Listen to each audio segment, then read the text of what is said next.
Em todos os lugares que os romanos estabeleceram seu domínio, ali deixaram marcada sua presença nas construções, nos costumes e na linguagem. Passados quase 2000 anos, ainda podemos ver as ruínas de diversas obras romanas espalhadas pela Europa, Oriente Médio e Norte da África. Conheça as monumentais construções romanas clicando sobre a máquina fotográfica que aparece sobre os países. Aproveitando as fontes termais da região, os romanos fundaram no ano 75 d.C. a cidade de Aquae Sulis, atual Bath, na Inglaterra. As termas deram fama à cidade como estância de repouso e de saúde. Uma de suas piscinas media 24 por 12 metros e tinha 1,80 m de profundidade. Era ladeada por colunas e estátuas de divindades, especialmente da deusa Sul Minerva, a quem as termas foram dedicadas.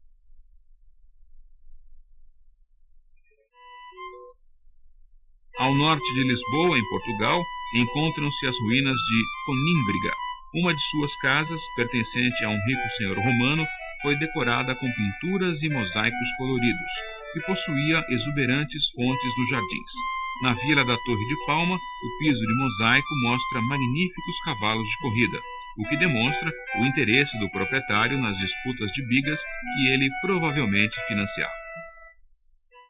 Para abastecer de água a cidade de Segóvia, na atual Espanha, os romanos construíram um aqueduto que trazia água de uma nascente a 16 quilômetros de distância.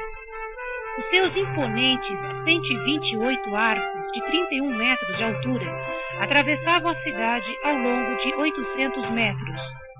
O aqueduto continua em uso, confirmando a rigorosa técnica e conhecimento da engenharia romana.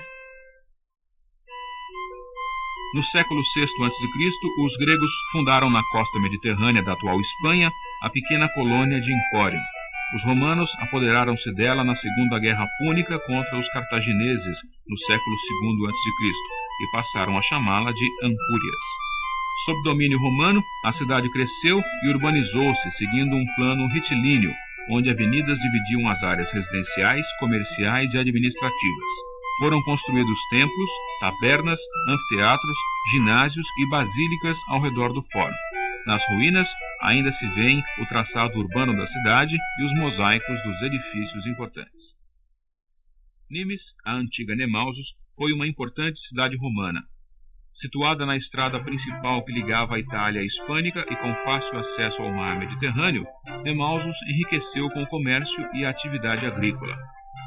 Ainda hoje, pode-se admirar seu anfiteatro e o templo que pertencera ao fórum da antiga Nimes. Denominado Maison Carré, o templo foi consagrado ao culto do imperador de Roma e de sua família. Suas dimensões harmoniosas são representativas do templo romano clássico. Tem 25 metros por 12 metros e está colocado sobre uma base de 3 metros de altura. As 30 colunas que o rodeiam são de estilo coríntio, o preferido dos romanos. Outra herança romana é o impressionante aqueduto sobre o rio Garde. Com suas 3 ordens de arcos e 49 metros de altura, ele trazia as águas de 2 nascentes a 50 quilômetros de distância.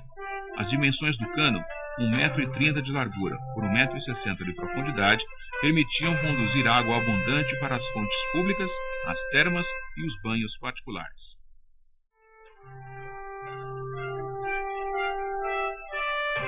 Em 1992, os arqueólogos encontraram um tesouro romano em Lyon, na França. São 3 estatuetas de prata dourada, uma do deus Apolo, com um globo na mão esquerda, e as outras 2 das deusas Fortuna e Fartura. Há ainda 3 cabeças masculinas, uma das quais com traje militar, joias femininas, moedas, pratos e 14 colheres, peças em ouro, prata e pedras preciosas do século III d.C. Esse tesouro teria sido enterrado pelo proprietário para escondê-lo dos saqueadores ou, quem sabe, dos cobradores de impostos? Tamugad, atual Tingad, na Argélia, foi uma colônia romana projetada pelos arquitetos militares e destinada aos soldados da Terceira Legião e suas famílias. A distribuição das ruas e quarteirões lembra um tabuleiro de xadrez. A cidade forma um quadrado com 355 metros de lado. Duas grandes avenidas cruzam o centro, onde estava o fórum decorado com 30 estátuas. Ali erguia-se uma basílica, um templo, um teatro para 4.000 pessoas e a Cúria, sede administrativa da cidade.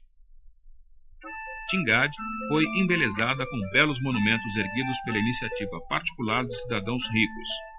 Usando sua fortuna pessoal, eles mandaram construir bibliotecas, fontes públicas, estátuas de deuses, anfiteatros e arcos do triunfo.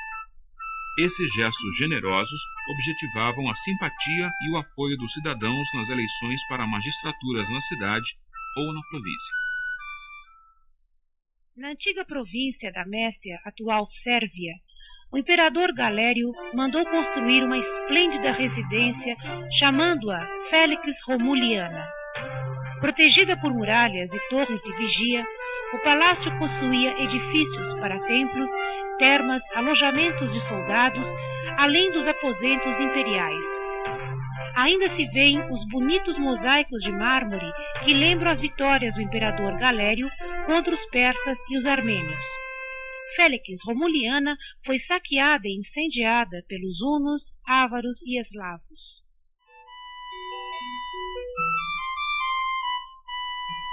Pompeia era uma próspera cidade da Península Italiana enriquecida com o comércio de vinho, azeite e cereais. Seu porto tinha várias ligações na área do Mediterrâneo. Cidade litorânea e a menos de 1,5 km do sopé do vulcão Vesúvio, Pompeia usufruía do belo cenário emoldurado pelo mar e pela montanha. No verão do ano 79, o vulcão Vesúvio entrou subitamente em erupção, com grande violência. Torrentes de lava e lama e uma chuva de cinzas, pedras e gases venenosos cobriram Pompeia e as cidades vizinhas de Estábias e Herculano. Em poucas horas, elas estavam soterradas e assim permaneceram por 1.700 anos. Quando as escavações arqueológicas se iniciaram, o mundo se surpreendeu. O passado parecia intacto. Boa parte dos edifícios, das pinturas murais, dos mosaicos e até dos grafitos nas paredes, além de objetos de uso cotidiano, foi recuperado. Elementos orgânicos como alimento, madeira, corpos humanos e animais tiveram suas formas restauradas graças à técnica de preencher com gesso o espaço vazio deixado pela decomposição desses elementos. Podemos ter uma ideia dos momentos finais da cidade observando esses corpos de gesso. Os esqueletos encontrados próximos à praia sugerem uma multidão em fuga, surpreendida pelos gases venenosos. As ruínas de Pompeia nos revelam o modo de vida da época da Roma Imperial. Ali se vêem as lojas com balcões para atender o público, oficinas com suas ferramentas de trabalho, tabernas com ânforas cheias de vinho e azeite. A padaria conservou seus moinhos para fazer a farinha, o forno e até pães carbonizados. As residências patrícias exibem luxo e refinamento na decoração com mosaicos e pinturas, nos jardins com fontes e esculturas, nas colunas de mármore e nos ambientes espaçosos. Pompeia é, por isso, um patrimônio histórico e artístico inigualável. Os romanos chamavam de África a faixa mediterrânea das atuais Tunísia e Líbia. Famosa pela produção de azeite e trigo, essa região ficou também conhecida pelos muitos oradores, magistrados e escritores que ali nasceram. As ruínas de Leptis Magna, na atual Trípoli, capital da Líbia, testemunham a importância daquela província para o Império Romano. São visíveis o teatro, os arcos de Tibério e Trajano e o Fórum de Severo. A cidade de Leptis Magna foi berço do imperador Setímio Severo, que governou entre os anos 193 e 211. Constantinopla, atual Istambul, capital da Turquia, é uma cidade muito antiga.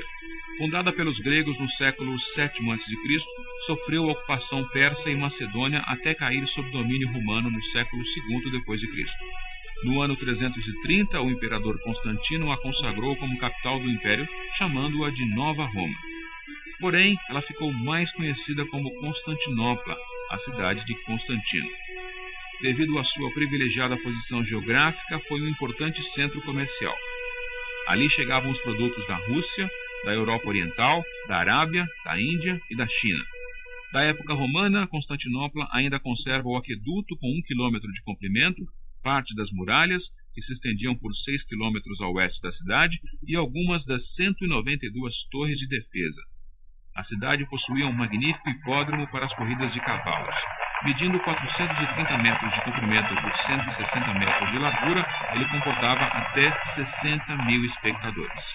O obelisco egípcio que decorava o hipódromo ainda está de pé. Em sua base, podemos ver o imperador Teodósio e sua família recebendo homenagens e presentes dos bárbaros. Do outro lado, o imperador, cercado por autoridades do império, segura a coroa de louros que será entregue ao vencedor da corrida. As monumentais ruínas de Éfeso evocam o rico passado grego e romano desta cidade. Incorporada ao Império Romano no século II a.C., Éfeso tornou-se a capital da província da Ásia. Os romanos embelezaram-na com edifícios imponentes, como a Biblioteca de Celso, cuja fachada ainda se mantém de pé. No vasto teatro para 24.000 espectadores, o apóstolo São Paulo pregou o cristianismo no século I. Apesar do ataque dos godos no século III, Éfeso não perdeu sua importância. Tornou-se a principal comunidade cristã do final do Império Romano. Fatores naturais como terremotos e acumulação de depósitos aluviais que obstruíram seu porto foram responsáveis pela decadência da magnífica Éfeso. A antiga Cesareia foi capital da província da Palestina e residência oficial do procurador romano. Ali morou Pôncio Pilatos, o magistrado romano que autorizou a crucificação de Jesus. A cidade foi construída por volta do ano 20 a mando do rei Herodes. Renomados arquitetos ali trabalharam durante 12 anos e deixaram importantes obras como o teatro, que hoje é utilizado para espetáculos e concertos. No ano 66, teve início em Cesareia a revolta judaica que iria levar à queda de Jerusalém em 70 d.C. Palmira nasceu em torno de um oásis que servia de ponto de descanso para as caravanas que viajavam através do deserto. Situada a meio caminho entre o rio Eufrates e a costa oriental do mar Mediterrâneo, Palmira tornou-se um importante centro na rota de comércio, ligando os impérios romano e persa. A presença romana na cidade é visível na arquitetura do Templo de Bel, a principal divindade da cidade. Uma majestosa avenida cercada de altas colunas atravessava a cidade e levava até a praça central, decorada com 200 estátuas de bronze de personalidades romanas e ricos comerciantes palmirenses. No século III d.C., a população de Palmira, liderada pela rainha Zenóbia, levantou-se contra os romanos. Depois de 7 anos de lutas, Zenóbia foi capturada e os palmirenses novamente subjugados. O imperador Aureliano destruiu a cidade e ela nunca mais voltou a prosperar.